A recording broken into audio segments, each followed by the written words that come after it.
will be talking about a true crime case. I like to talk about true crime, and I like to incorporate one of my other interests, which is ASMR. So today I am pretty excited about talking about this. I have been looking into this case for a couple of weeks now after it was suggested by a subscriber.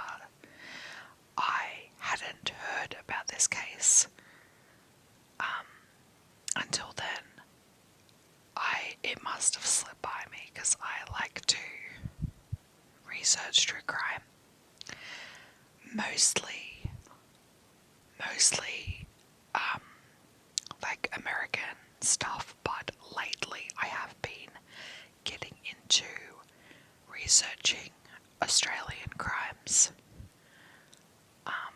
There's a couple of cases that really intrigue me, and I want to do Australian true crime cases and murder cases and serial killers and stuff like that we have in this country, in my origin country.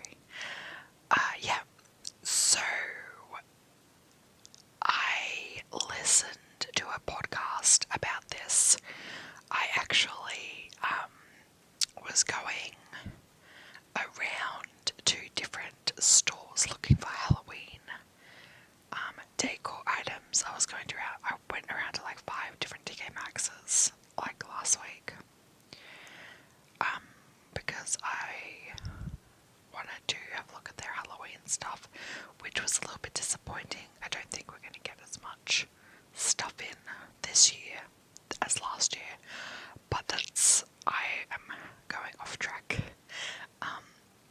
So I was driving around to all these different TK Maxx's, and I had my Bluetooth in, and I just was listening to a podcast about this case, and it's pretty intense. Yeah, I had no idea about this case. I can't believe it just slipped through my fingers. So this case is it's known as the Family Murders, and it was given the name the Family Murders because it was given that name because they believe it's a group of people committing it. Only one. I will be reading an article about it, but I will also be going off that article just because I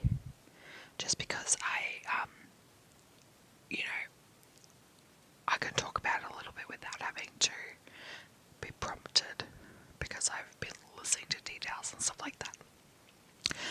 So it was given the name the Family Murders because they think it was a group of people committing these kidnappings, sexual abuse, torture, and eventually murder. It was teenage boys and young men in the city of Adelaide in South Australia in the 70s and 80s. They believed that it was very high-profile people that were committing these kidnappings and torture. They actually convicted one person of this. Well, of one murder. There was 5 murders in total, but they only could convict this one person of one of the murders. They couldn't get concrete evidence to tie this guy with the others, but it is from the details, obviously it is him and some other people, and they suspect it's high profile people, people either very affluent people of the community, and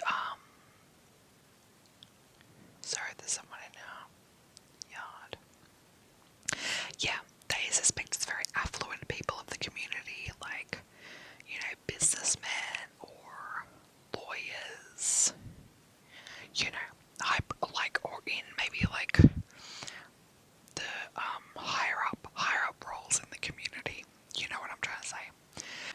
Okay, the existence of the group came to the attention of the public following the murder of 5 males aged between 14 and 25.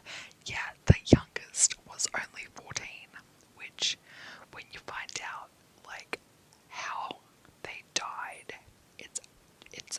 it's just, yeah, it's really, really horrible. These murders were committed between 1979 and 1983. The high-profile occupations of some of the suspects led to claims of an alleged high society conspiracy.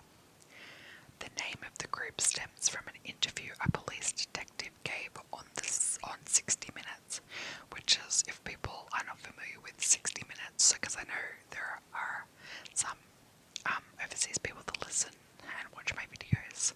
60 Minutes is like a investigative program. They do different stories and they investigate different stories and stuff like that. Interview people, yeah, that kind of thing. Yeah, claiming the police were taking action to break up the Happy family. That's how it got its name, the Family Murders, because yeah, the police wanted to break up the Happy family. That they thought this, that they thought it was this group of people. 4 of these 5 murders remain unsolved. Only one suspect has been charged and convicted for the crimes. Bevan Spencer von Einem was sentenced in 1984 to a minimum of 24 years, later extended to a minimum 36-year term for the murder of 15-year-old Richard Kelvin. Yeah, so he's only been convicted of 1 murder.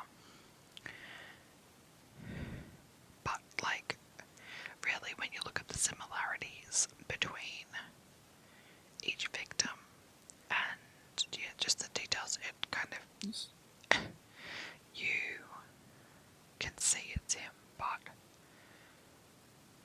highly unlikely that he's working alone. Okay.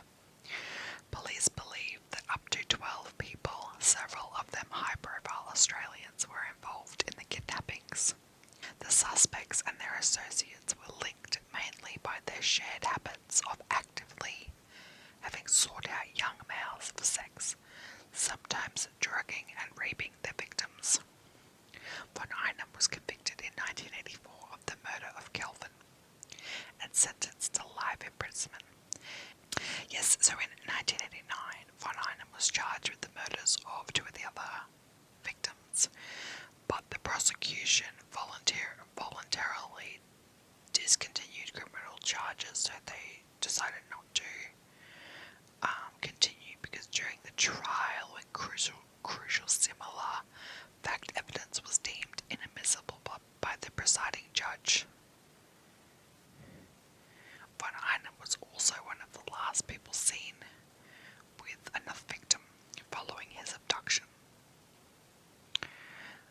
Apart from von Einem, 3 other core members are thought to be directly involved in the murders, although while DNA testing recommenced in 2008, no further charges have been laid. Suspect 1, an eastern suburb businessman, is believed to have been with von Einem when Kelvin was abducted. Suspect 2, prominent Adelaide physician Peter Leslie Millhouse. That's another name that came up in that podcast because he was a doctor. And the types of drugs that were used to drug them, like, only someone who either had prescriptions for all of them or could easily get them. I guess he was a doctor. And also one of the victims had a surgical procedure performed on them, and it was like perfect precision. Like, it wasn't like a professional So that's why his yeah, there's a lot of details in this case, but I'll get into each victim after I get done with this part. Peter Leslie Millhouse was initially charged with Mur's murder, but found not guilty at trial in 1980. Millhouse died at a nursing home in Cessnock in New South Wales in 2015. He was 80. Suspect 3 was a former male prostitute and a close friend of Von Einem, and Suspect 1. The remaining known associates were involved to a lesser degree. They were either indirectly involved or had knowledge of the murders, but continued to interact with the group. They actually opened a reward in 2008, $1 million reward for anyone who had any information leading to a conviction. So they really want to solve this. Oh my god. That gave me a bloody heart attack. Another bird hitting the window. I don't know what it is with these birds. You guys probably heard that big bang. These birds, they just, I don't know, we have a big window because I do this. The room that I record these in has a big window, and they just, for some reason, just love to fly into it. Okay, so let's talk about the victims and how they were killed. I hope this is coming across and making sense. There is a lot of details in this case, and I'll do my best to try and convey all the different elements of it. So so let's talk about the victims. Okay, Ellen Arthur Barnes, age 16, murdered in June 1979. Last seen being picked up by a white Holden sedan carrying 3 or 4 people while hitchhiking. His body had been severely mutilated and dumped in the South Para Reservoir, northeast of Adelaide. A post-mortem examination revealed that Barnes had died of massive blood loss from an anal injury, likely caused by the insertion of a large blunt object. His body also showed signs of beatings and torture. Noctec was found in his blood, suggesting he had been drugged. So that's something that is found with all the victims, that they died of blood loss from having something really big rammed into their anus. Yeah. Absolutely brutal. So they did it so many times, and it was such a large object that it just split them open and they died of blood loss, which I thought was just horrific, and these young men, just, yeah, horrible. Okay, Neil Frederick Muir, aged 25, murdered 2 months after Barnes in August 1979. Also, I want to add that some of the bodies they didn't find for a while, because there was a theory that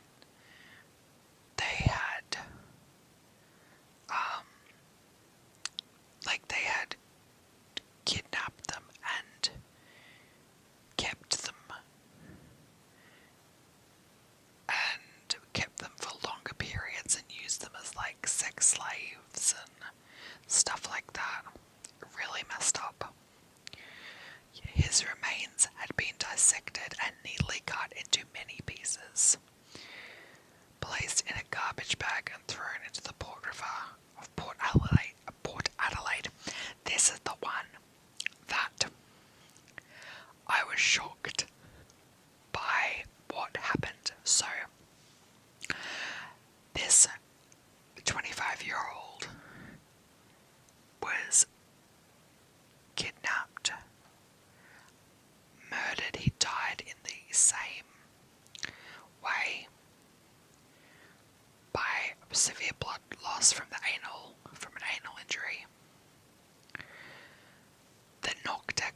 also found in his blood, so drugged. Because there was no like ligature marks or anything on his body, so it would suggest that they didn't like physically restrain them. They just drugged them up so much that they were like zombies, they couldn't do anything. So this guy, his remains were cut into, his body was cut into pieces. All of his tattoos were cut off. His organs, like his belly,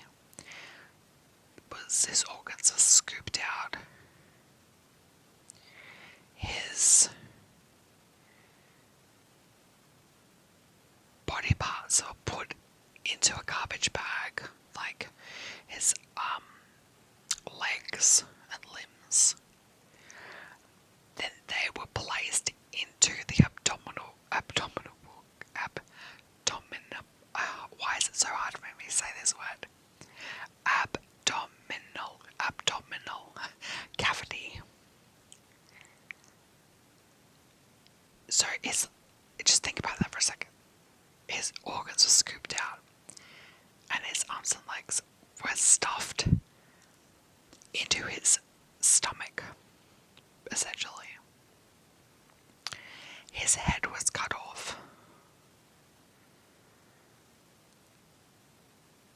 And they got a rope, put the rope through his mouth and out the neck hole, like the neck hole, that's the right term, I guess. And then with the rope they had tied their head to the torso, and the tattoos that had been removed were also thrown into the bag, which you would think if they were trying to like conceal the identity of that person, you wouldn't throw the tattoos back into the bag. It defeats the purpose of removing them in the first place. Oh, also, one of his testicles was removed. But I don't think they ever found the testicle, so I don't know if it was kept as like a trophy or something, but yeah. So that was pretty intense what they did to him. Okay, so the third victim, Peter Strognev, age 14, murdered in 1981. His skeletal remains were found in October 1982. Later by a local farmer at Middle Beach, 50 kilometres north of Adelaide. Strognev's body had been cut into 3 pieces in a similar fashion to Mur. Little more could be determined as the remains had been accidentally burned by a farmer while clearing his property of scrub. So, yeah, the reason he was found is, because the farmer was burning, like back burning. And that's how they found him. So that's a shame that they couldn't get any, much evidence from that body. But these things happen. Okay. So the fourth victim, Mark Andrew Langley, age 18, murdered in February 1982. His mutilated body was found in scrub in the Adelaide foothills 9 days after his disappearance.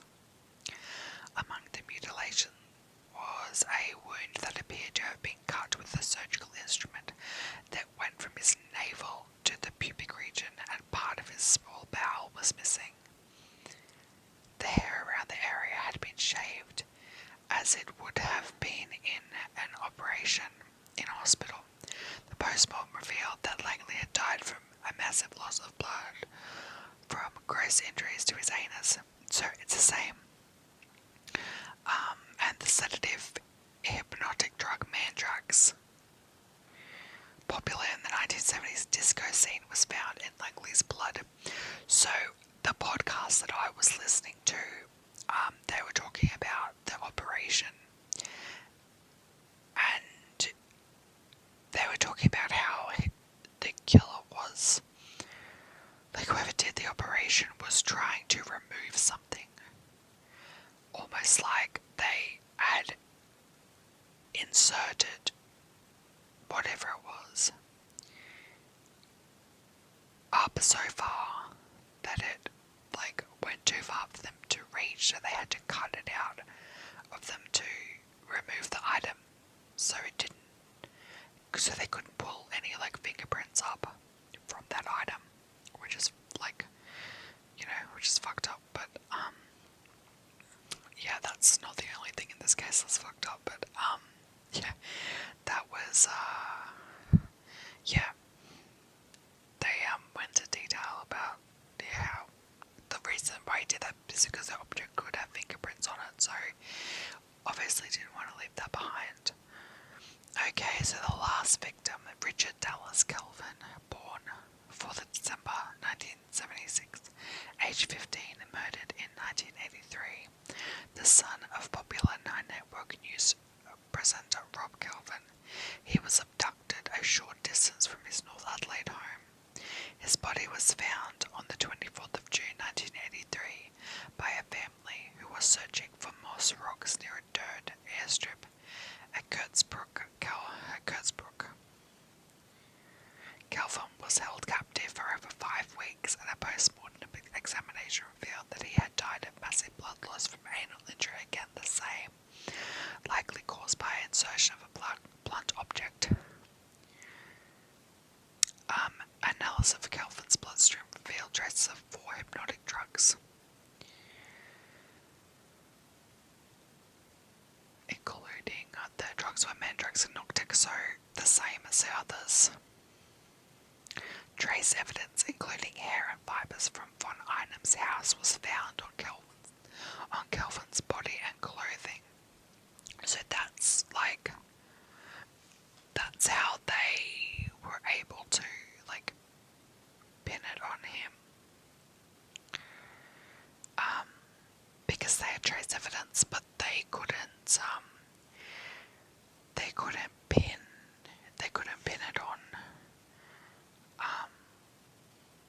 They couldn't pin all the others on him because there wasn't enough evidence. There's a lot of details in this case. I highly recommend you going and having a look. You going and having a look at this, because there is a lot of, I think the podcast I listened to was a couple of hours long. And there was a lot of details in it of the trial and everything like that. That was just one of the articles that I pulled up. But yeah, they continuously looking for leads and different evidence that they can pull up. Like, really, someone's got to know something. Either everyone's just keeping quiet, and so what they believe is that what they believe is that they would pick up these boys and drug them. They would drug the beer, I think in the podcast I was saying that they would promise to take them to a party, all that kind of stuff, or take them to where they were going and all that, something along those lines, and that they would offer them a beer, and the beer would be spiked with, these different hypnotic drugs, so it would completely knock them out, take them to somewhere, and use them for torture and different, sex acts and all that kind of stuff. yeah, they've only ever convicted that one guy, that Dennis, is it Dennis? God. Shit. Bevan Spencer, I don't know why because I was talking about Dennis Nielsen the other time. I got Dennis on the name Dennis on the brain. That Bevan Spencer Van Einem, they only ever were able to charge him because of the trace evidence on that one victim. But you know, there's something bigger than just that guy, whether he was just the fool guy or what. But there are a lot of smart people in that inner circle that know what's going on, but they're responsible, you know, or part responsible, or people know about it and are just too scared to come forward because it's bigger than them. There was an article that said that apparently they're responsible for like 150 different ones, but they can't convict anyone or get any more information. It's just, yeah, big, from what I've been reading. It's just a big conspiracy. But I hope that this was easy enough to follow. There was a lot of details that I wanted to kind of tell you guys about. But I do really recommend you research, like go online and have a look.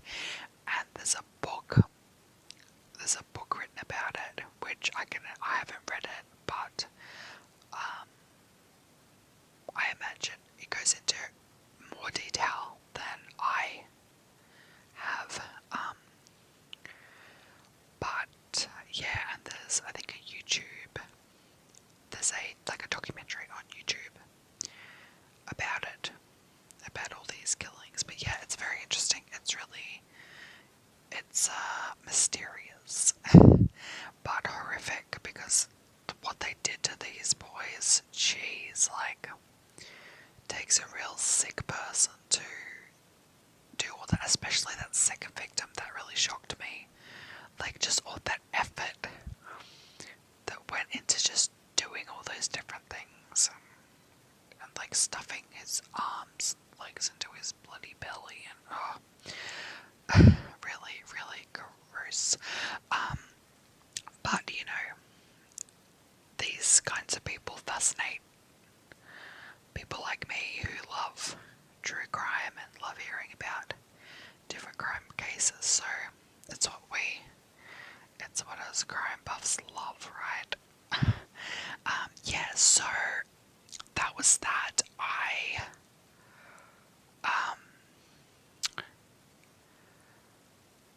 I probably the details I said, like the details I spoke about, were touching just briefly on the surface. There's probably a lot more information out there that I could get into, but I think this video would be way too long.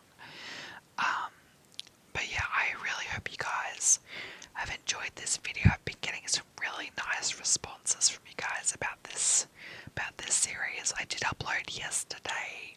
It was just a little come shopping with me video, just a real short one, just showing off some of the Halloween decorations that Spotlight have got in. But I spoke a little bit about TK Maxx and stuff like that. If you're interested in that kind of stuff, but I will be doing at least one true crime ASMR video per week. Occasionally there might be two videos a week, but